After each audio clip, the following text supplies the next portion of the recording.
स्मृत शुभासारिखे पूर्णवैराग्यजासे वसिष्ठापरिज्ञानयोगेश्वराचे कवी वाल्मिका सारिकामान्य नमस्कार माझा सद्गुरु रामदासा जय जय रघुवीर समर्थ.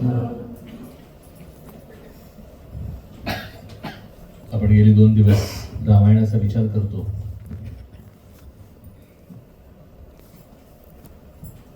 रामायण सगळ्यांना माहिती आहे आणि विशेष करून करोना नंतर युट्यूबला तुम्ही सर्च केलं तर रामायण कोणाचं बघायचं असा प्रश्न पडणार आहे. इतकी उपलब्धी झालेली आहे. Is it good, is it bad नाही, पण उपलब्धी आहे भरपूर. प्रत्येक जण रामायणावर आहे. तुम्ही म्हणजे माझ्याविषयी तुम्हाला माहिती जास्त. तर रामायणाचा वेगळा विचार असा मांडण्याजोगा विचार नाहीये. मग बदलते काय? थोडं कमी जास्त होतं. प्रत्येकाच्या घरातली चव वेगळी असते की नाही. तुम्ही हो अजून म्हणू शकताय, पुढची पिढी हो म्हणू शकणार नाहीये. मी काय म्हटलं कळलं ना? म्हणजे दिवाळीचा फराळ हे एकमेकांना देण्याची गोष्ट आहे. व्हाय? कारण प्रत्येक घरातली चव वेगळी आहे. प्रॉब्लेम आता सगळ्यांच्याच कडे चितळे आहेत. सो एकमेकांना दिलं तरी सेम थिंग नाही का? सो ती संकल्पना कशासाठी आहे? चव वेगळी म्हणजे काय? सांगण्याची हातोटी, स्ट्रेस करण्याचा पॉइंट एखादा थोडा इकडे तिकडे फरक पडतो. आणि रामायण हे असं काव्य आहे, इतकं महान आहे, जबरदस्त आहे. वाल्मिकी ऋषींनी लिहिलेलं. तशी रामायण बरीच आहेत. 100-120 रामायण आहेत. भावार्थ रामायण थोडंसं वेगळं, रामचरितमानस थोडंसं वेगळं. आपण आता जो प्रामुख्याने विचार करतोय तो वाल्मिकी लिखित रामायणाचा विचार चालू आहे आपला. So very clear it is की आपण त्याच्या अंगाने जे काही विचार करतोय तो त्या अंगाने विचार करतोय. वाल्मिकी ऋषींनी वाल्मिकी रामायण जे लिहिलं ते लवकुशांना सांगितलं. ह्याच्या व्यतिरिक्त वाल्मिकी ऋषींनी अजून एक ग्रंथ लिहिलाय आणि त्याचं नाव आहे योग वासिष्ठ. आणि हा वाल्मिकी रामायणामध्ये फारच कमी असणारा भाग म्हणजे तत्वज्ञानाचा भाग. तो ग्रंथ तत्वज्ञानाशिवाय दुसरं काही बोलतच नाही. इतका परफेक्ट ग्रंथ आहे आणि अफाट ग्रंथ आहे. तत्वज्ञान आणि तत्वज्ञानाच्या बारीक सारीक सगळ्या गोष्टींचा उलगडा त्या योग वासिष्ठामध्ये केलेला आहे. हेअर स्प्लिटिंग माहिती नसेल माहिती तो ग्रंथ वाचायला घ्या, समजून जाईल. म्हणजे तो एक अवघड असा नाहीये. पण खरंच सांगतो, ज्याला बुद्धी आहे की नाही आणि ज्याला बुद्धी आहे ही माहिती आहे, मला ना थांबावं लागतंय की तुम्हाला कळलंय ह्यात काहीतरी कळण्याजोगं आहे असं बुवांना सांगायचंय म्हणून बुवा थांबलेत. असे जे 2 सेकंद जातात की नाही, तर 100% यू आर ओके. वाचायला घ्या तो ग्रंथ. You are eligible. तर तो ग्रंथ, माझा सांगण्याचा मुद्दा, आपण जो विचार करतो आहोत तो आज ह्या वेळेचा प्रामुख्याचा विचार संवाद आहे. तर काय संवाद झाला एकमेकांमध्ये, त्याच्यातलं वैशिष्ट्य काय होतं आणि अख्खा संवाद आपण बघणे हा हेतू नाहीये. कारण आपण काय आता अभ्यास वर्ग घेत नाही आहोत. पण त्या संवादातलं माझ्यासाठीचं काय आहे, मी माझ्या आयुष्यामध्ये त्यातलं अप्लाय काय करू शकतो. काल आपण एक विषय बघितला की availability of knowledge. There is availability of knowledge. Mobile काढलं, वाटेल ते इन्फॉर्मेशन तुम्हाला मिळतेय. Problem is application of knowledge. मी ड्रायव्हरच्या बाजूच्या सीटवर बसलो तर मला सांगा, मला समजणार आहे ना गाडी कशी चालवायची? तुम्ही कन्फ्यूज आहात. कारण हो म्हणावं की नाही म्हणावं. बरोबर आहे की नाही? येस, मला समजणार आहे गाडी कशी चालवायची, दॅट इज ट्रू. पण मला गाडी चालवता येणार आहे, that is false, that is wrong. मला गाडीची इन्फॉर्मेशन येणार आहे, चालवण्याची कला नाही येणार आहे. आई जेवण छान करते, मी बघितलंय, म्हणजे मी अनुभव सांगतो तुम्हाला. ती आई पोळी करते ना, पोळी. मी हे उदाहरण कायम घेतो, छान आहे उदाहरण ते. सगळ्या अँगलने, कणकेपासून पोळी होण्यापर्यंत वाटेल ते वापरू शकतात त्यातलं. तर मी आईला बघितलं त्याची कर्र करते, असं पटकन टाकते, कर्र असं करते, आणि त्याच तव्यावर गेलेली असते पोळी.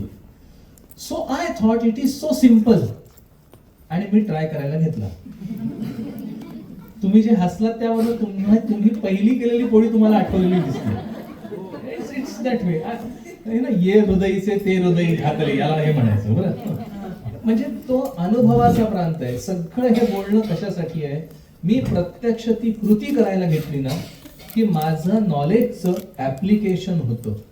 आणि ऍप्लिकेशन म्हणजे नॉलेजचं ऍप्लिकेशन मीन्स एज्युकेशन. आणि आता हरपलंय ते, दे हॅव नॉलेज. या मुलांना तुम्ही काही विचारा, एस्पेशली तुम्ही सगळ्यांना बसले ना, are you sitting, you are here, you are still listening. And with that hope, I will try to explain कि you get the information from all sources, right? So especially it is one source, Google, and Google gets information from other sources. Am I right? Do you search Google or you search ChatGPT? Both. Just leave the topic. Now, coming back to the point, you get the knowledge. तुम्ही ते information you receive that information from Google or something else search engine, and you share with your friends. How to avoid?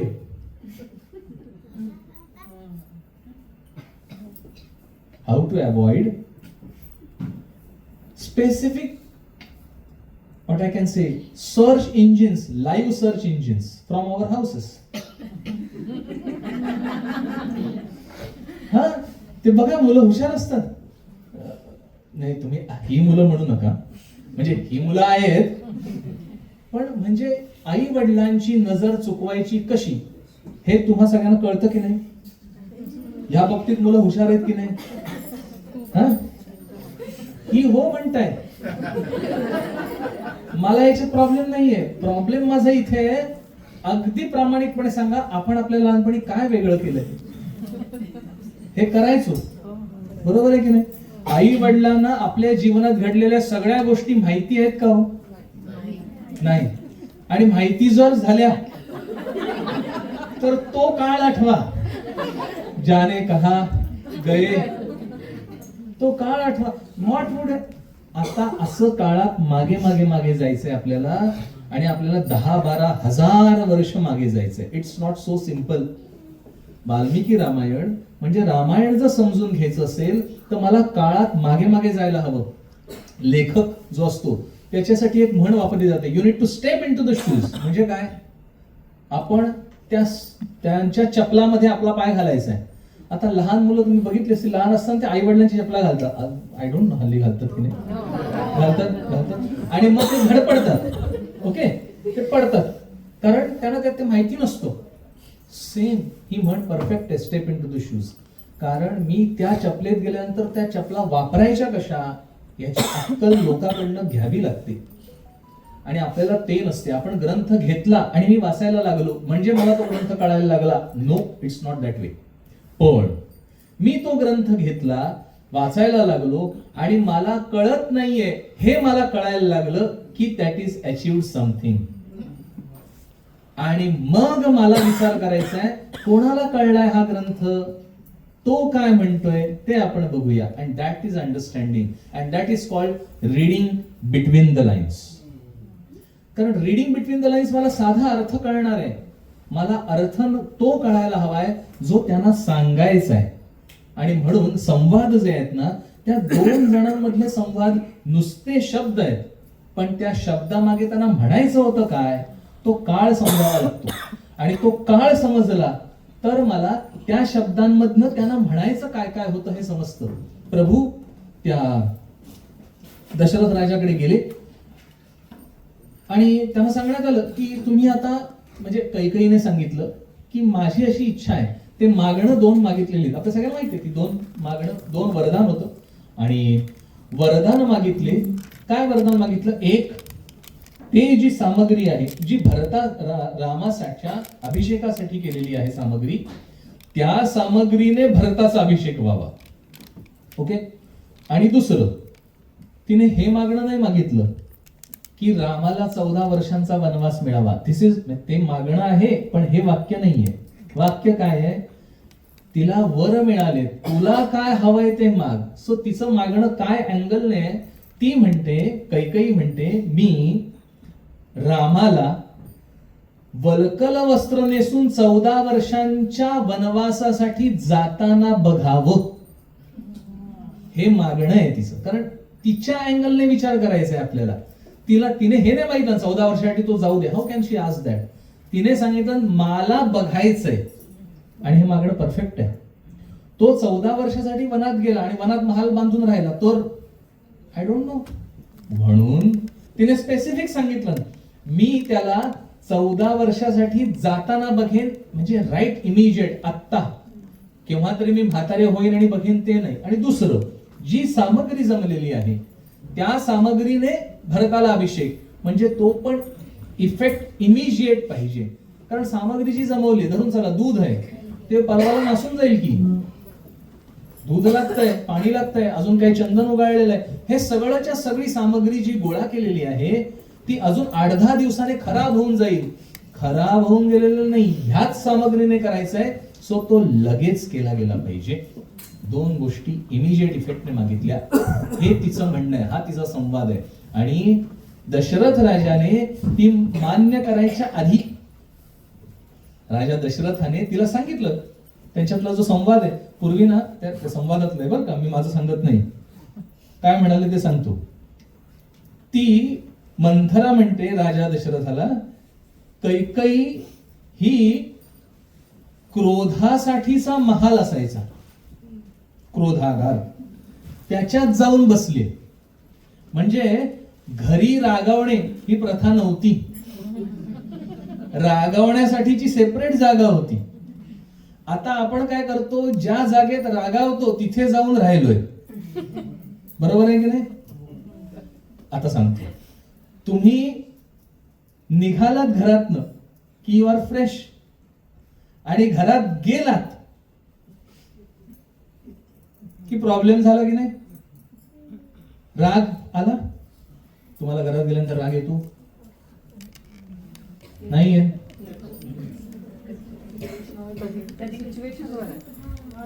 सांगतो ना मी, आता ते explain करतो. बघा पटेल तुम्हाला, मी घरात आनंदी असतो का मी घरात गेल्यानंतर आनंदी असतो? घरात गेल्यानंतर आनंदी असतो असं प्रत्येक वेळी नसतं. घरात मी संवाद सुरू करतो आणि संवादाचा परिणाम कशात होतो? विसंवादात होतो. बरेच वेळा होतो असं मी म्हणत नाहीये, बरोबर आहे ना? बरेच वेळा होतो, तेव्हा उगाच खोटं बोलू नका. हे असं होतं. का होतं? विसंवाद का येतो? कारण माझा संवाद सुरू करण्याचा पॅटर्न जो आहे आणि संवाद सुरू करण्याची पद्धत जी आहे ती सगळीच्या सगळी बदललेली आहे. किंवा पूर्वीच्या काळचा जो संवाद असे त्याला एक पद्धत बसवलेली होती, आपण ती पद्धत गमावून बसलोय, म्हणून विसंवाद होतो. राम आणि सीता यांच्यातला संवाद आहे. आज जो आपला खरा विषय आहे, आपला सुरुवात झाली त्या, तर मुद्दा मी क्रोधागार म्हणत होतो. तर ते घर, ते क्रोधासाठीचं सेपरेट घर असे, याचा अर्थ मी ज्या घरात राहतोय त्याच्यात क्रोध करणे नाही. आणि याचा अभ्यास करा, तुमच्या लहरी तिथे तशाच असतात. एखाद्या ठिकाणी गेल्यानंतर आपल्याला निगेटिव्हिटी जाणवते. का जाणवते? कारण घरात क्लेश आहेत म्हणून निगेटिव्हिटी असते. घरात चिंता, सतत आपल्या मनाच्या लहरी, ज्या आपल्या वेव्ज आहेत मानसिक स्तरावरच्या, त्या लहरी तिथेच असतात. त्या सूक्ष्म लहरी आहेत, त्या सूक्ष्म झालेल्याला समजतात इथे बिघाड आहे काहीतरी, आणि म्हणून रोग सुरू होतो ती इथे सुरू होतो, तो शरीरावर नंतर येतो. आणि याचा सायंटिफिक एक्सपेरिमेंट करण्यात आला. 2 कैदी, तुम्हाला बुवा रामायण सांगताय आणि भलतच काय सांगताय, पण आपल्याला रामायणाच्या बिटवीन द बघायचंय ना. हो म्हणा, हो म्हणा, हो म्हणा. तर ते कैदी 2 जण बसवलेले होते आणि दोघांनाही ट्रीटमेंट सारखी देण्यात आली. फक्त एकाला सांगण्यात आलं माझ्या हातात साप आहे, अंधारात बसवलेलं आहे, आणि त्याला सांगण्यात आलं तुला साप दंश करणार आहे. आणि दुसऱ्याला प्रत्यक्ष साप आणला आणि त्याच्याने दंश करवला, आणि ह्याला फक्त 2 खिळे टोचले, आत जातील असे, रक्त येईल असे 2 खिळे टोचले. प्रत्यक्ष सापाचा दंश झाला नाही. ही बिलीव्ड की मला सापाचा दंश झालाय आणि तिथे पॉयझन निर्माण झालं. आणि ज्याला दंश केलेला होता त्याला सांगितलं तुला सेपरेट 2 सिरिंज दिलेले आहेत, औषधं दिलेली आहेत, ज्याने तुझं बूस्ट होईल immune system and you will become too much powerful. He believed आणि त्याने पचवलं ते poison. And this is experimented, this is documented, काहीतरी सांगत नाहीये मी. सो कशामुळे झालं हे? Thought process. मी विचार कसा करतो. आणि म्हणून मला विचार जर सरळ करायचे असतील तर मला ज्यांनी विचार अंमलात आणलेत ना, who have implemented those things. म्हणून तर आपण शिक्षण कोणाकडे घेतो? Who are educated. म्हणजे काय? ज्याने ज्ञान मिळवलंय आणि मिळवलेलं वर्तनात आणलंय. मी मगाशी उदाहरण दिलं तसं, मी पोळी करायला घेतली आणि तिचा जो सगळा आकार उकार बिघडला, कुठे जाड बारीक आकार उकार, मी आईला विचारलं, आईने सांगितलं तू आता एक काम कर, हे असं असं कर, मग असं असं कर. आणि मग ते त्या त्या पद्धतीने केल्यानंतर पोळी बरोबर गोल झाली आणि नंतर ती तव्यावर टाकली. सो मी कोणाकडे शिक्षण घेतलं? प्रॅक्टिकली ज्यांनी ते अनुभवलेलं आहे, ज्यांनी प्रत्यक्ष ते त्यांच्या आचरणात आयुष्यभरासाठी आणलेलं आहे. म्हणजे जे नॉलेज आहे ना ते अप्लाइड आहे, त्यांच्याकडनं शिक्षण घ्यायचंय. आणि अशा अप्लाइड सायन्स जे होतं ते त्यांनी ग्रंथरूपात ग्रथित करून ठेवलं. तशी म्हणजे हे वाल्मिकी रामायण आहे एक ग्रंथ. तसा दुसरा ग्रंथ महाभारत आहे. That is applied. तुम्ही प्रत्यक्ष कसं वागाल.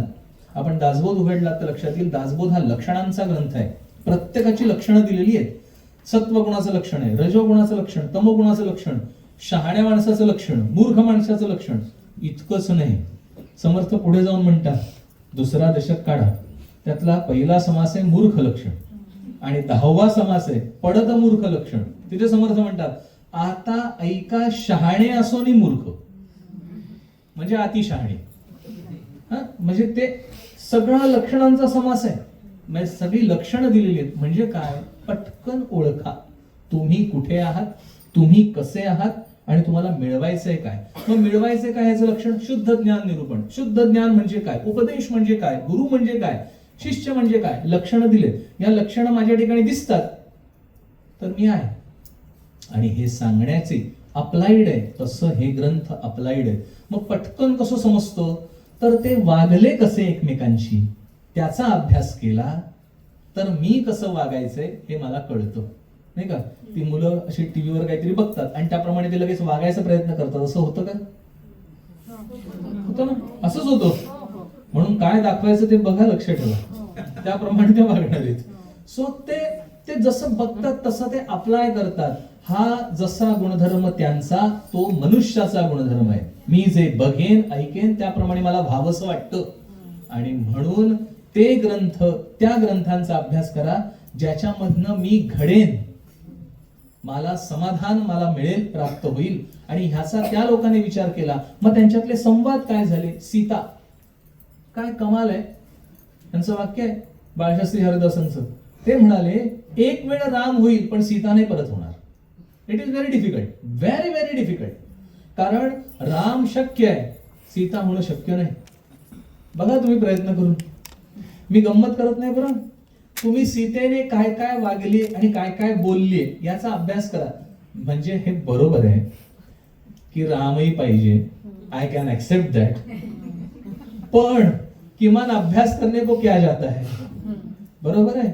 म्हणजे माझ्यातला डिफरन्स, मी असं म्हणत नाहीये की प्रत्येकाने सीता व्हायला पाहिजे, पण हे मात्र खरं आहे की आपली संस्कृती त्यागेव सुखम न तू भोगे ह्याच्या आधारावर आहे.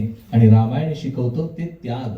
सीता म्हणते प्रभो तू वनात जाणार, तेव्हा प्रभू म्हणतात तू इथेच राहा, तुला वनातले कष्ट माहिती नाहीत. आणि प्रभूंनी त्यांच्यातल्या संवादामध्ये एक अख्खा सर्ग, एक अख्खा समास, सगळे वनातले कष्ट सांगितले. काय काय कष्ट आहेत? हिंस्र प्राणी असतील, तिथे झोपण्यासाठी शय्या नसेल. मला एक सांगा, आपण सफारी काय म्हणतात त्याला? हा, इथे डेझर्ट सफारी, पण डेझर्ट सफारी नाही उपयोगी, जंगल. हा, आफ्रिकेत जाता ना, आफ्रिकेत काहीतरी आहे, जातात ते ट्रिप. तिथे किती जण गेलेत? काही जण गेलेत. तुम्ही त्यांना सांगा आता आफ्रिकेत मला जायचंय जंगलात. माझा मित्र जाऊन आला, तो शैलीज राहणार जातो, तर तो मला सांगत होता अंडर फुल प्रोटेक्शन ते फिरत असतात. हा, तो त्यांचा मसाई मारा कोणतरी असतो, तो जो सिंहाला पण घाबरत नाही वगैरे वगैरे. आणि मग ते असे सगळे ते असतात आपल्या बरोबर. आपल्याकडे जीप असते, आपण तिथे जातो.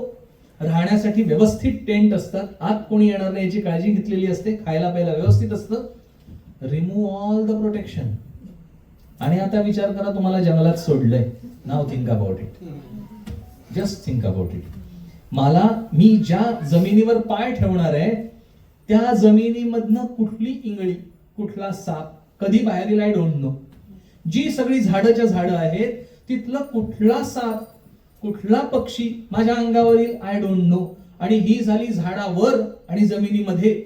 आणि जमिनीवर असणारे हिंस्र श्वापद, that is all different. Add to this राक्षस आहेत ते वेगळे. या सगळ्या कंडिशन मध्ये जिने काटा म्हणजे काय हे माहिती नाही अशी स्त्री तिथे जाणार आहे. किती ऍडव्हर्स कंडिशन आहे, किती ऍडव्हर्स कंडिशन आहे. आपल्याला त्या कंडिशनचा अंदाज येत नाही. असं विचार करा, प्रचंड उन्हाळा आहे, तुम्ही कार मध्ये बसलेत आहात आणि तुमचा एसी बिघडला कारचा, तर काय होईल आपली अवस्था?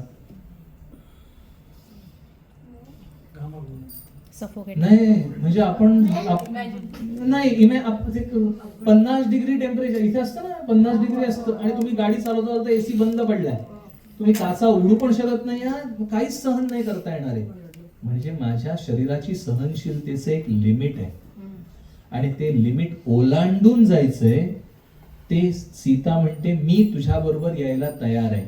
ज्या मुलीने काटा बघितला नाही, ज्या मुलीने उपवास बघितलेला नाही, ज्या मुलीने माती बघितलेली नाही, माती इन द सेन्स आपण ज्याला म्हणतो असं धावत गेली, कशातलं कधी बघितलेलं नाहीये, तिने काहीच यातलं दुःख बघितलेलं नाहीये, ती संपूर्ण दुःखामध्ये जाणार आहे. आणि भाय ती आधी तयार कशी झाली? त्याचं एकमात्र कारण, ती म्हणते भक्तोहम, मी तुझी भक्त आहे प्रभू, माझं तुझ्यावर प्रेम आहे, पण ते प्रेम केवळ नवरा म्हणून नाही, तर मी तुझी भक्त आहे असं तिचं वाक्य आहे वाल्मिकी ऋषींनी लिहिलेलं. आणि भक्त म्हटल्यानंतर भगवंताच्या ठिकाणी एकरूपता धरलेली आहे. समर्थ भक्ताची व्याख्या करतात, भक्त म्हणजे विभक्त नव्हे. भक्त म्हणजे जो विभक्त नाही तो भक्त. विभक्त म्हणजे कळतं वेगळा, आणि भक्त याचा अर्थ तो एकरूप झालेला आहे, ती त्याच्यातच मिसळलेली आहे. याचा अर्थ काय? तिला तिच्या देहाचं भान नाहीये, तिला फक्त एकच भान शिल्लक आहे, राम. दुसरं भान शिल्लक नाहीये. आणि हे डिफिकल्ट भाग आहे. मी सांगितलं ना, सीता होणं डिफिकल्ट आहे. She is ready to overcome any difficulties, आणि म्हणून ती त्याच्याबरोबर जायला तयार झाली. आता ही तयार झाली, त्याच्यानंतर प्रभूचं वाक्य आहे, मला तुझ्या मनाची परीक्षा बघायची होती म्हणून मी तुला नाही म्हणालो, नाही तर प्रभूंना हवं होतं ती यायला हवी म्हणून. गंमत आहे ना, त्यांना हवंय सीता बरोबर यावी म्हणून, पण तुझी परीक्षा बघायची मला, असं ते म्हणाले. कोणाला म्हणाले? सीतेला. आणि मग ते तयार झाले, दोघं निघाले. निघाल्यानंतर राजा दशरथांकडे गेले परत आशीर्वाद घ्यायला. तेव्हा वल्कल दिली. त्या वेळात वर्णन असं आहे, त्या सीतामाईला वल्कल दिली. सीतेला वल्कल माहिती नाही, सीतेला वल्कल माहिती आहेत, नेसायची कशी हे माहिती नाही. आणि म्हणून रामाने सीतेला वल्कल नेसवायचा प्रयत्न केला, सुरुवात केली. त्या वेळात वसिष्ठ ऋषी मध्ये आले आणि त्याने सांगितलं तू नेसवायची नाही वल्कल, सीता छान सालंकृत जाईल. म्हणून लक्ष्मण पेटारा घेऊन होता. अख्ख्या वाल्मिकी रामायणात वर्णन, तराफा जो निर्माण केला गंगा आणि यमुना पार करत असताना, त्याच्यावर तो पेटारा ठेवलाय, कारण तिला आभूषण द्यायचे. आभूषण कानातले, गळ्यातला अंगठा, एव्हरीथिंग. तर ती जी आभूषण द्यायची त्याला वर्णन आहे, तिला 14 वर्ष पुरतील इतकी आभूषण द्या. बरं वाटतंय का? 14 वर्ष. मला आता तुम्हाला ह्या वाक्यामध्ये काय प्रॉब्लेम वाटतो का? 14 वर्ष पुरतील म्हणजे काय? पुरतील म्हणजे काय? ते काय जेवण आहे पुरून पुरून खायचं? मग पुरतीलचा काय संबंध आहे?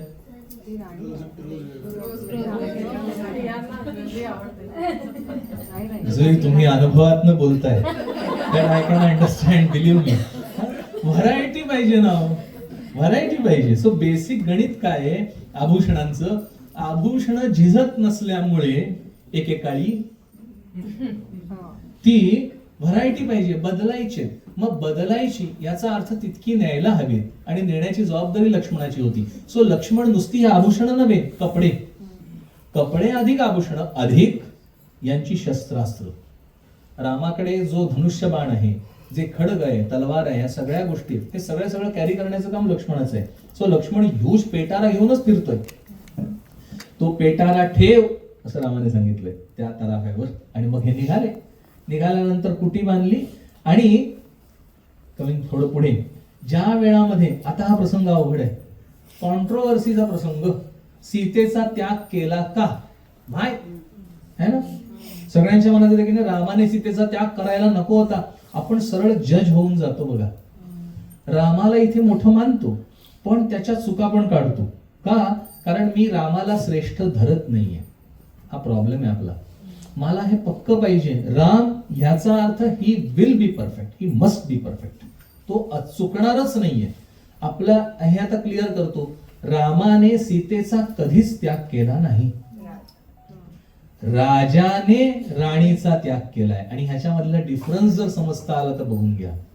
रामाने जर सीतेचा त्याग केला असता तर त्या यज्ञाच्या वेळी पुतळा बसवला नसता. सोन्याचा सीतेचा पुतळा केलेला होता. रामाला ऑफर दिली होती, तुला विवाह करावा लागेल. तो म्हणाला, मी सीतेशिवाय अन्य कोणालाही स्वीकारणार नाही. त्यामुळे रामाने सीतेचा कधीच त्याग नाही केलेला. तो वनात जाणार आहे, त्या वेळात वनात जायला तो तयार झाला. ही वॉज विलिंग, सीता येऊ दे बरोबर. तो त्याचं पण सीतेवर प्रेम आहे. ते केवळ बायको म्हणून प्रेम नाहीये, तर हा प्रभू आहे आणि तो माझा भक्त आहे. सीता ही भक्त आहे, ईश्वर आहे तिच्यासाठी. तो ही ईश्वर ही संकल्पना आहे. म्हणजे सर्वे सर्व तो आहे.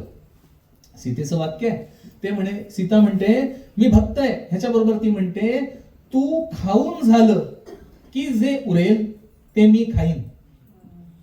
कसं वाटतंय वाक्य? तू खाऊन झालं की जे उरेल ते मी खाईन. याचा सरळ अर्थ असा आहे, अन्न भरपूर होतं, खाल्ल्यानंतर जे थोडं पातेल्याला शिल्लक राहतंय असं डोक्यात आणू नका.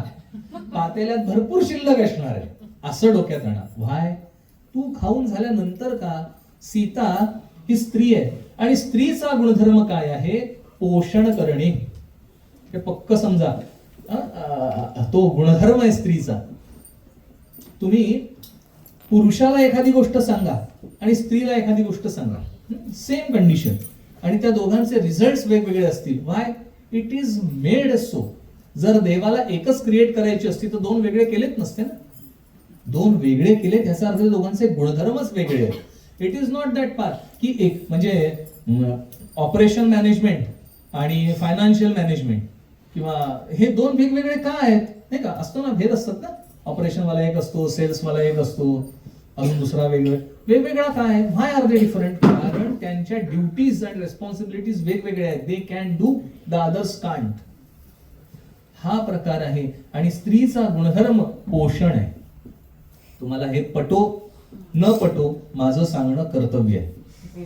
स्त्रीचा गुणधर्म पोषण आहे. पोषण याचा अर्थ काय? फक्त जेवण घालणे हे नाही. फक्त जेवण घालणे हे नाही, म्हणजे बौद्धिक पोषण आणि शारीरिक पोषण हे स्त्री करू शकते, पुरुष नाही. पुरुष मिळवू शकतो, पोसू शकत नाही. या दोघांमध्ये फरक आहे.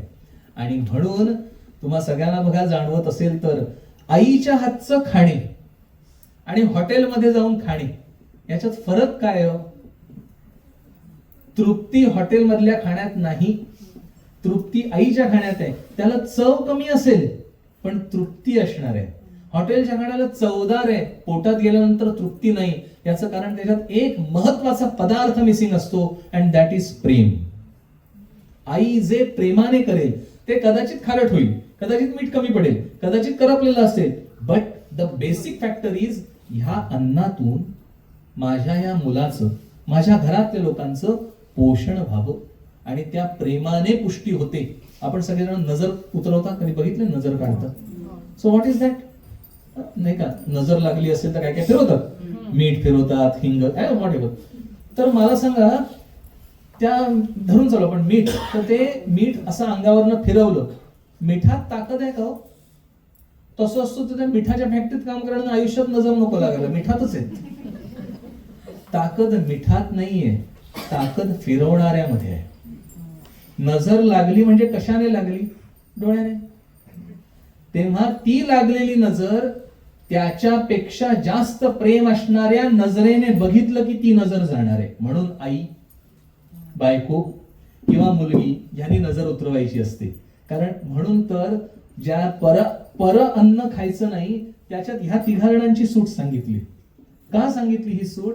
कारण पोषण द्रव्य, पोषण मूल्य, त्यातलं प्रेम ह्या तिघा जणांच्या ठिकाणी आहे आणि म्हणून पुष्ट होतं शरीर. आजही तुम्ही बघा, तुम्हाला तुमची मुलं जर पुष्ट व्हायला हवी असेल तर पक्क धरा, मला अन्नाबरोबर प्रेम वाढायचंय त्यांना. आणि ते लॅकिंग जर झालं त्याचा डायरेक्ट परिणाम होणार आहे. आणि आपल्या शास्त्राप्रमाणे अन्नाचे 2 भाग असतात, एक स्थूल आणि एक सूक्ष्म. स्थूल भाग शरीरासाठी आहे आणि सूक्ष्म भाग मनासाठी आहे. मन निर्माण होतं ते अन्नाच्या सूक्ष्म अंशापासनं. दुर्दैवाने मन जर चांगलं बिघडलं तर शरीर बिघडतं.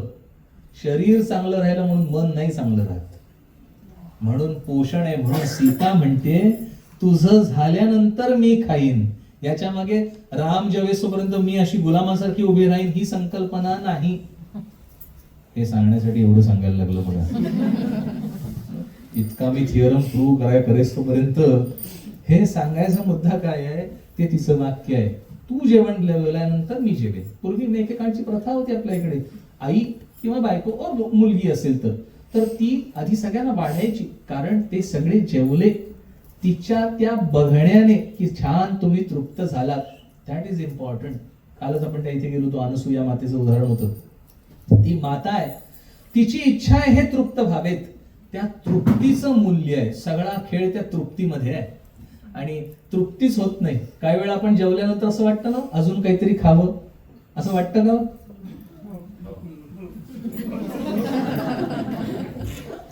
का वाटतं? हाय, कारण तृप्ती नाही. जेवल्यानंतर डेझर्ट. अरे डेझर्ट ही संकल्पना आपल्याकडे नव्हती ना. जेवलात ह्याचा अर्थ संपलं ना, अजून पुढे व्हाय इट इज रिक्वायर्ड. मग तुम्ही म्हणा पान खात होते ते का? ते डेझर्ट नव्हतं, त्याच्या मागे सूत्र आहे. आपण गोड जेवल्यानंतर जे गोड अन्न आहे, जे साखरेचा भाग आहे, ते कॅल्शियम एक्स्ट्रॅक्ट करतं. म्हणून पूर्वीच्या काळी पानाला चुना लावला जायचा, अजूनही लावला जातो, कारण त्या चुन्यामध्ये कॅल्शियम आहे. It is required. आणि जे पान म्हणून आपण खातो ते शरीरात गेलेलं अन्न पचवतं, आईस्क्रीम नाही. बरोबर आहे. आपलं शास्त्र ह्या ऋषीमुनींनी जे लिहिलंय ना, it is so perfect. We need to just follow it. म्हणून सीता म्हणते तू जेवल्यानंतर मी जेवेन बाबा. तू जसं ठेवशील तसं मी राहीन. आता इथे गंमत आहे. तू जसं ठेवशील तसं मी राहील हे म्हणत असताना ऑलरेडी दशरथ राजाने ह्याची काळजी घेतलेली आहे. तिला पुरेल एवढं पाठवलंय ना, त्यामुळे आता हा ठेवेल म्हणजे प्रभू ठेवतील तसं ती राहणार आहे, अशातला भाग नाहीये. पण ती तिची मनाची समजूत सांगते, I am happy, I am satisfied. मी समाधानात आहे. मी सुखात नसेन तरी चालेल, इथे मला यायचंय. मी सुख नाही शोधत आहे, मी समाधान शोधते. आणि आज घरातनं हरपलंय ते समाधान हरपलंय. सुख आहे, प्रत्येक गोष्टीचं सुख आपल्या घरात आहे. तुम्हाला जातं आहे का घरात कोणाच्या? मिक्सर सांगू नका. जाता आहे का? मी परवा एक बघितला व्हिडिओ. काय त्या वेट लॉस मध्ये त्यांनी चक्क जात्याचा व्यायाम करायला सांगितलं. मी म्हटलं जातं घ्या, लवकर लॉस होईल. तर कपडे लिटरली बघा, तो काढा व्हिडिओ, तुम्ही शोधा, सर्च करा, कपडे धुवायचा ऍक्शनच. मी म्हटलं तुम्ही प्रत्यक्ष हातात कपडे घ्या ओले, ते काढा बादलीतनं. काही वेट लॉसच्याकडे जायची आवश्यकता नाही. वेट येणारच नाहीये, लॉस करणार कुठला. So it was so perfect ह्या सगळ्या क्रिया. म्हणून फ्रोझन शोल्डर पूर्वी कधीच नव्हता. होता का? मला आठवत नाही आजीला फ्रोझन शोल्डर झालाय, नाहीये संकल्पना, ही हल्ली आली आहे. चष्मा नव्हता आमच्याकडे ना. एखाद्या शाळेतल्या मुलाला चष्मा क्वचित असला तर म्हणजे असं वाटतं अरे याला चष्मा आहे. म्हणजे सो आता उलट याला चष्मा नाहीये का? लाईफस्टाईल. पूर्वीच्या काळची आपली लाईफस्टाईल वेगळी होती. सो एकेकाळी आपल्याला कळायचं सूर्योदय कधी होतो. तर म्हणजे ही लाईफ आपली चेंज झाली. So what I want to stress is ह्यांच्यातला हा जो संवाद आहे, मी कसं राहीन बाबा तुझ्या बरोबर, तर मी ह्या पद्धतीने राहणार आहे. I am happy. आणि प्रभू घेऊन गेले तिला. ज्या वेळामध्ये तिचा त्याग करायची पाळी आली, तो प्रसंग खूप अवघड आहे लिटरली. आणि लक्ष्मणाला पाठवलं. लक्ष्मण आधी चिडला खूप, तू हे करतोयस हे चुकीचं आहे. लक्ष्मण रामाच्या विरोधात 2 वेळा गेला. 2 वेळा. एकदा त्याने सांगितलं, राजा दशरथाने आपल्याला वनवासात जायला सांगितलंय, त्यावेळा मी तुझं काही ऐकणार नाही, मी आता स्वारी करतो राजावर, दशरथावर. आणि हेच वाक्य दशरथ राजा म्हणतात, रामा तू मलाच बंदी बनवून टाक, म्हणजे मी जे टर्म्स कंडिशन्स दिल्या ते ऑटो नलिफाय झाल्या, संपल्या. असं राजा दशरथही म्हणतात आणि लक्ष्मणही म्हणतो. काय कमाल आहे तो ही लोक. आपण ना आपल्या बुद्धिकक्षेत खरंच येत नाही. बिलीव्ह मी. बघा, आता जिथे मला आज राज्याभिषेक करायचा आहे, तिथे मला आज आत्ता सांगितलं यू जस्ट लिव्ह, तू निघून जा या राज्यातनं, राज्याभिषेक काही नाही होणार, उलट तुला वनात जाऊन राहायचंय. त्यावेळेला राजा दशरथ म्हणतोय तू मला बंदी कर. आणि तो ती ताकद रामात आहे. जो सख्खा भाऊ आहे लक्ष्मण, तो म्हणतोय मी याला बंदी करतो. त्याला यस म्हणायला किती काळ लागला असता, पण ती माणसं मूल्य जपणारी होती. सगळ्या वेळी रामाचं एक वाक्य लक्षात घ्या, पक्क, वडिलांची आज्ञा आहे, मी ती ओलांडणार नाही. त्याने हे सांगितलं नाही राजाची आज्ञा आहे, त्याने हे सांगितलंय जे माझ्या वडिलांनी सांगितलंय ते मी तंतोतंत फॉलो करीन. आणि ह्याला म्हणायचं मूल्य. आणि आज हरपलेत तीही मूल्य हरपलेत, बाकी काही झालेलं नाहीये. येत आहे अनुभवाला, मूल्य गेलेली आहेत. आणि म्हणून व्हॅल्यूज लहान असताना शिकवाव्या लागतात, त्या मोठेपणी अप्लाय फक्त होतात. आम्ही लहान असताना शिकलो की नाही? अगदी खरं बघा, आपल्या आई वडिलांचा आपल्याला धाक होता का हो? होता. आता तुम्हाला दुःख आहे,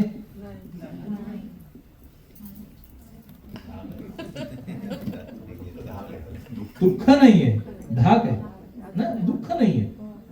आता तुम्हाला दुःख आहे कारण तुमच्या पोरांना धाक नाहीये. हा, म्हणजे हे दिस इज द कंडिशन आहे की नाही? ह्याच्याबद्दल दुमत आहे का कोणाचं? नाही. बरोबर. आपण फोकस तुमच्यात जो कोलाहल झाला त्याच्यावरनं त्या मुलांना किती धाक शिल्लक आहे मला कळू देऊ नका प्लीज.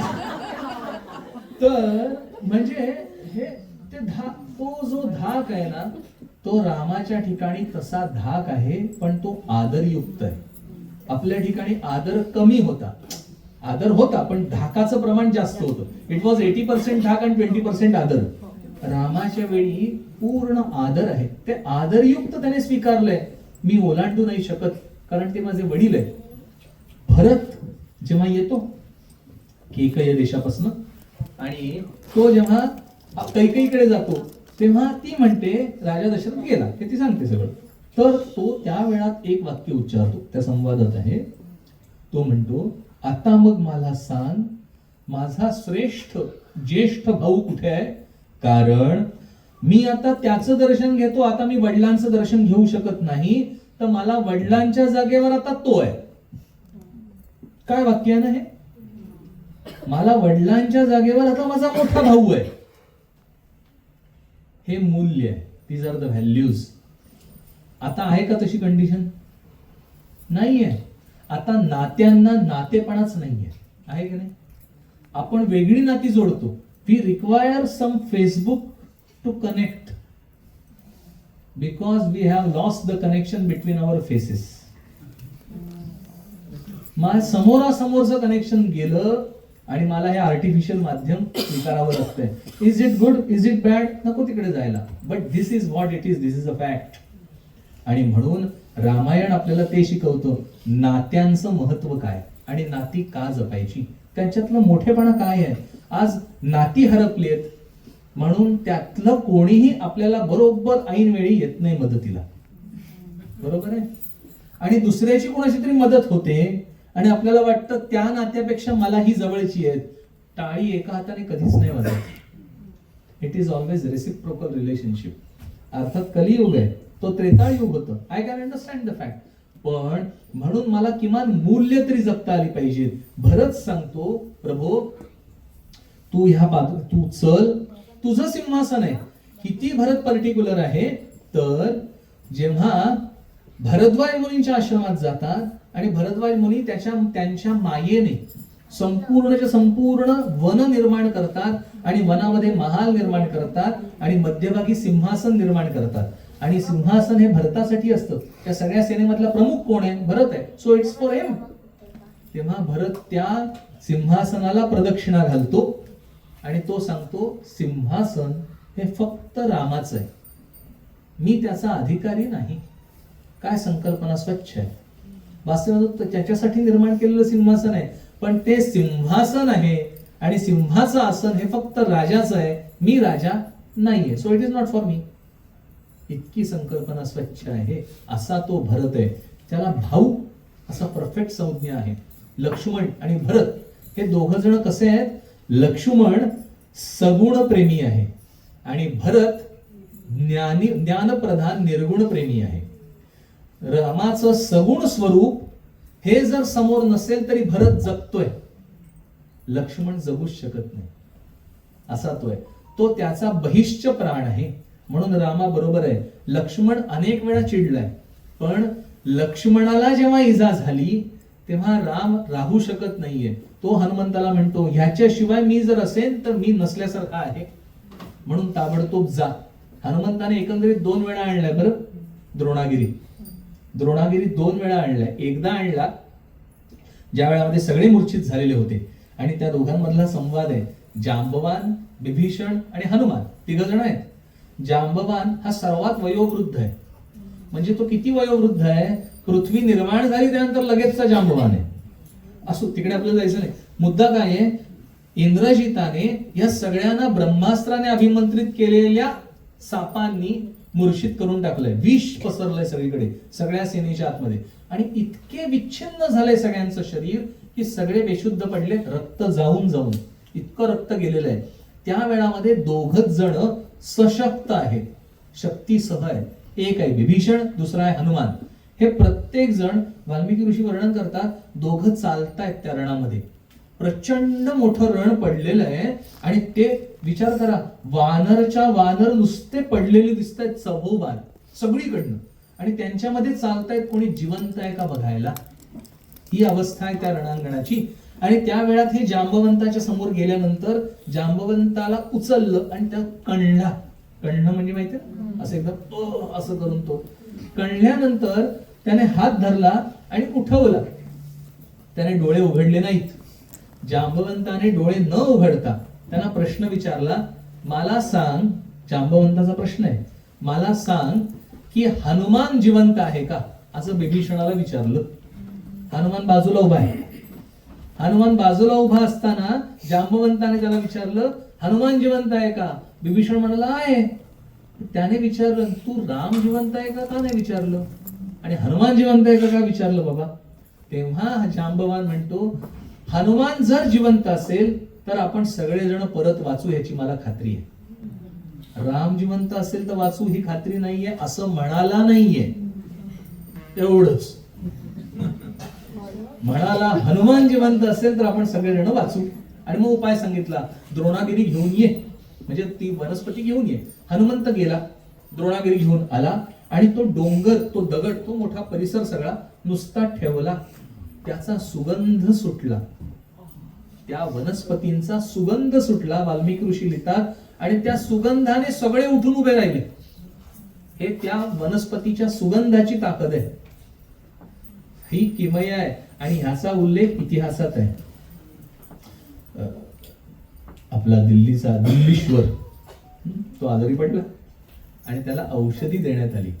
त्याला औषधी द्यायची होती, रस काढायचा होता आणि रस द्यायचा होता. ते म्हणाले, हे काफिर आहे, त्याच्या हातचा रस घेणार नाही. मग काय करायचं? त्या रसामध्ये तो ग्रंथ लिहिला त्यांचा आणि तो वाचायला दिला. तो वाचता वाचता त्या सुखलेल्या रसाचा जो सुगंध गेला त्याने तो बरा झाला. आणि इट इज हिस्ट्री. ते मी काहीतरी सांग, मुद्दा हे आत्ताच्या काळचं आहे, त्यावेळी अजून पॉवरफुल होतं. हा त्यांच्यातला झालेला संवाद आहे. आणि दुसऱ्यांदा आणला त्यावेळेस लक्ष्मणाला शक्ती लागलेली होती. ती शक्ती जी लागली, शक्ती आली, ती रामाने मधून तोडली, ती निष्प्रभ झाली, निरुपयोगी झाली शक्ती. अशी निरुपयोगी झालेली शक्ती लक्ष्मणाच्या हृदयात घुसली आणि त्या शक्तीसह लक्ष्मण जमिनीवर कोसळला. ती शक्ती काय असेल की जी निरुपयोगी झाल्यानंतर लक्ष्मणाचा प्राण घेऊ शकते. म्हणजे रावण किती आहे, असा रावण आहे आणि असा इंद्रजित आहे. आणि इंद्रजिताचा पराभव ज्या वेळात त्या दोघांचा संवाद झाला तेव्हा विभीषण आणि रामाचा संवाद आहे. विभीषण म्हणाला, लक्ष्मणाला पाठव माझ्या बरोबर, मी तुला घेऊन जातो निकुंभिला नगरीच्या इथे. त्या इंद्रजिताची नगरी निकुंभिला, आणि त्या निकुंभिला नगरीच्या इथे मी तुला घेऊन जातो. तेव्हा ते म्हणतात, लक्ष्मणाने जेव्हा मारलं इंद्रजिताला तेव्हा वरतून देवाने पुष्पवृष्टी केली आणि सांगितलं, आज सर्वात अवघड कार्य झालं. कारण रावणावर विजय मिळवू शकतील असे रामाच्या आधी 3 जण होते. एक आहे सहस्रार्जुन, ज्याने रावणाला पूर्ण परास्त केला होता. दुसरा आहे वाली, ज्याने रावणाला बेदम मारून अंगदाच्या पाळण्यावर खेळणं म्हणून टांगलेलं होतं. आणि तिसरा आहे बली, ज्याच्या द्यूतामध्ये बली आणि त्याची बायको ही 2 जण द्यूत खेळत होती आणि फासे पडले. आणि रावण म्हणाला, माझ्याशी युद्ध कर. तर तो बली म्हणाला, युद्धविद्ध सोड, ही जी माझी बायको कुंडल घालते ना कानातली, ती फक्त उचलून इथे घेऊन ये. आणि त्याला ती उचलता येईना. ती कानात घालत असणारी रोजची कुंडल, म्हणले कुंडल सोड, वजन असेल त्याला. आत्ता हिने जे फासे टाकले ना तेवढे उचल आणि दे मला. ते पण त्याला देता येईना. तो तिथून निघून गेला बळीराजाच्या इथून. म्हणजे ही 3 जण होती. इंद्रजिताला मारणारा एकही नव्हता. कारण इंद्रजिताला मारण्यासाठी 3 क्रायटेरिया होते महत्वाचे, नियर टू इम्पॉसिबल. 1, इंद्रजित त्याच्याच हातून मरेल जो 12 वर्ष झोपलेला नाहीये. 2, ज्याने ब्रह्मचर्य व्रत पालन केलेलं आहे. आणि 3, ज्याने अन्न ग्रहण केलेलं नाही 12 वर्षासाठी. आणि लक्ष्मणाच्या हातून मारला गेला. म्हणजे काय ठरलं, लक्षात आलं? It was so difficult job. रावणाला मारता येणारे, मारू शकणारे होते आणि प्रभू समोर उभे होते. इंद्रजिताला मारण्याचा जॉब होता. म्हणून विभीषणाने त्यावेळेस सांगितलं, लक्ष्मणालाच माझ्या बरोबर पाठव.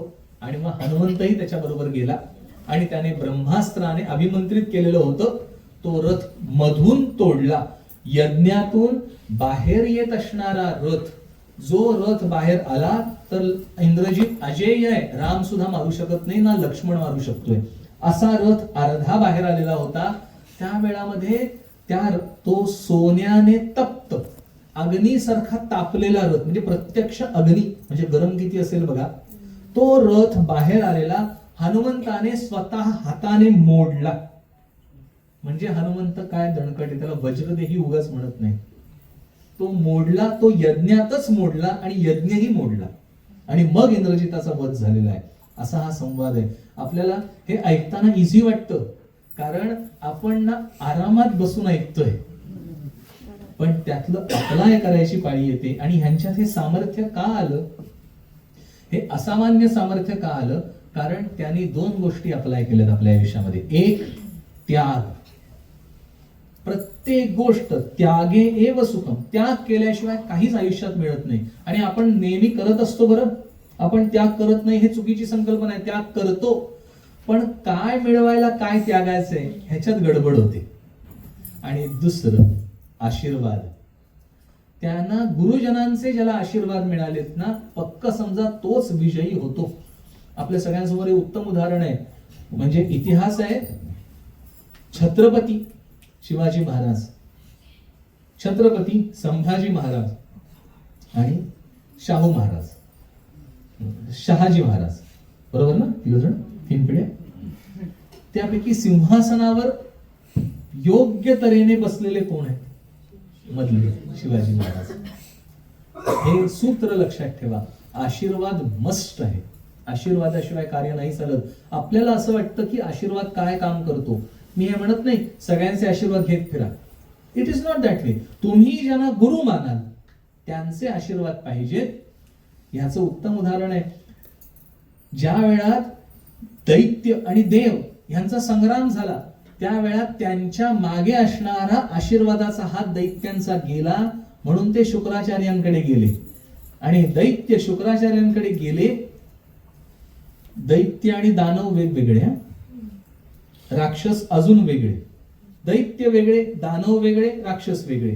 धनुचे पुत्र ते दानव, दितीचे पुत्र ते दैत्य. आपल्याला दैत्य म्हटल्यानंतर असे शिंगविंग असलेले टीव्हीत बघून बघून आपल्या संकल्पना चुकले. देवांचे ते भाऊ आहेत. दिती आणि अदिती या दोन्ही बहिणी आहेत. सो एकाच ऋषीकडनं झालेले ते जितके देव सुंदर आहेत तितकेच ते सुंदर आहेत. तेव्हा उगाच ते शिंग असलेले वगैरे धरू नका. ते दानव, they are all together different. आता तिकडे जायचं नाही आपल्याला.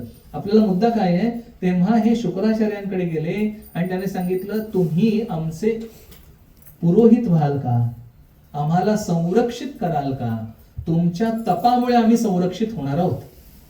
हे त्यांचं वाक्य आहे. आणि म्हणून आजही आपण बघाल ही मोठी मोठी लोक जी आहेत ना ती यज्ञ करून घेतात, कारण यज्ञामध्ये सामर्थ्य आहे. एक श्लोक सांगून ठेवतो जातात, पूर्वजन्म कृतैर दोषैर व्याधी रूपेण बाधते. मागच्या जन्मातले दोष तुम्हाला ह्या जन्मी व्याधीच्या रूपाने बाधतात. तत् शांतीही, त्याची शांती कशाने होते, तत् शांतीही औषधैर दानैर जप होम सुरार्चनैहि. त्यापैकी एक होम सांगितलाय. 5 सांगितल्याच गोष्टी, त्यापैकी एक आहे होम, म्हणजे याग. त्याच्यात सामर्थ्य आहे. आणि पूर्वी ऋषींचं सामर्थ्य असायचं, तसं प्रभूंनी देखील अगस्त्य ऋषींकडनं सामर्थ्य मिळवलेलं आहे. अगस्त्य आणि राम संवाद आहे. काय करशील बाबा. अगस्त्य ऋषींच्या आश्रमात प्रभू एकच दिवस राहिलेत आणि त्यांच्यातला संवाद आहे. त्या दोघांमध्ये संवाद झाला तेव्हा त्यांनी त्यांना काही गोष्टी दिल्या.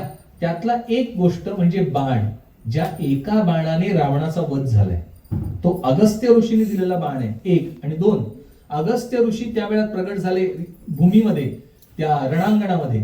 आणि जेव्हा त्यांच्या हातून रावण मारला जात नाहीये त्या वेळात अगस्त्य ऋषी आले आणि सांगितलं, तू आता हे सूर्याची उपासना कर, तर रावण मारला जाईल. रावण मारण्यासाठी रावणापेक्षा तू जास्त तेजस्वी पाहिजेस, तुझं तेज कमी पडतंय. ते तेज मिळवायचं तर सूर्य पाहिजे, म्हणून सूर्याची उपासना आपल्याकडे होती. त्याचं उत्तम उदाहरण सूर्यनमस्कार. आपण करत नाही की नाही, खरं बोलायचंय, नाही करत आपण. आपण आपली उपासना सोडली. खूप काही जाऊन ना उपासना करायची नाहीये. अगदी पक्क लक्षात घ्या, आपल्या इथे जे आहे ना ते रोजच्या जीवनातलं थोडं थोडं, लिटिल बिट, बेबी स्टेप्स, थोडं थोडं. तर किती सूर्यनमस्कार आपण 12 घालू शकतो.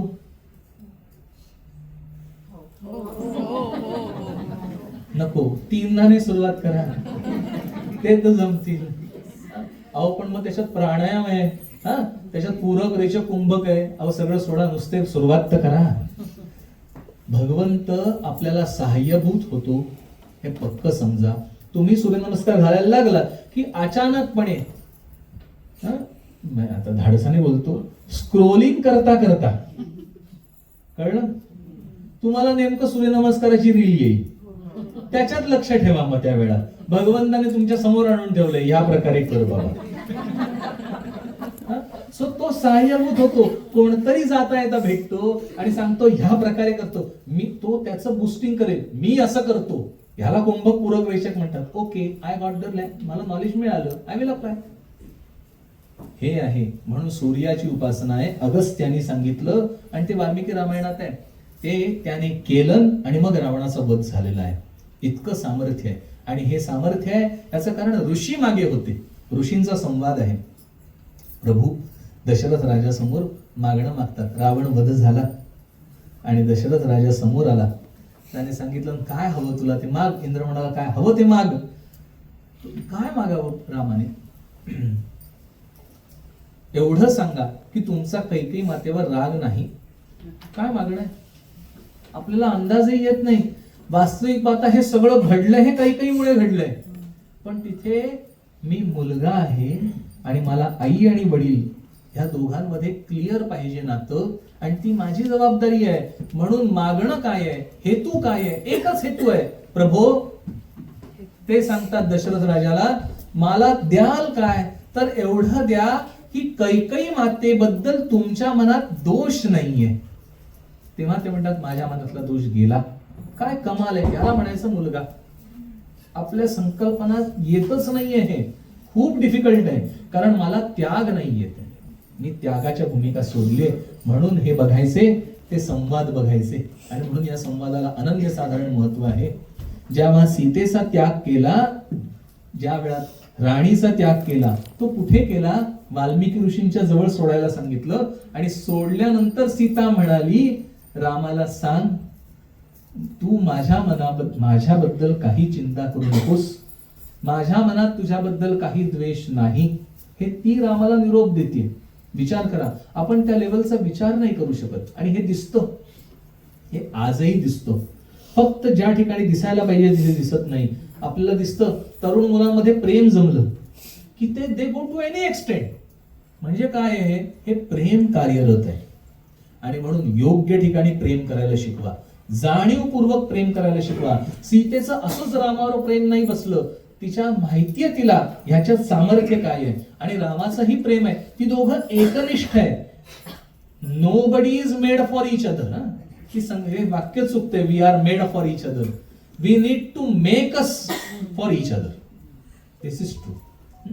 मला मेड फॉर इच अदर ही संकल्पना नाहीये, आपल्याला जुळवून घ्यावं लागतं. आणि ते जुळवायचं काम ह्या वाङ्मयातून होतं.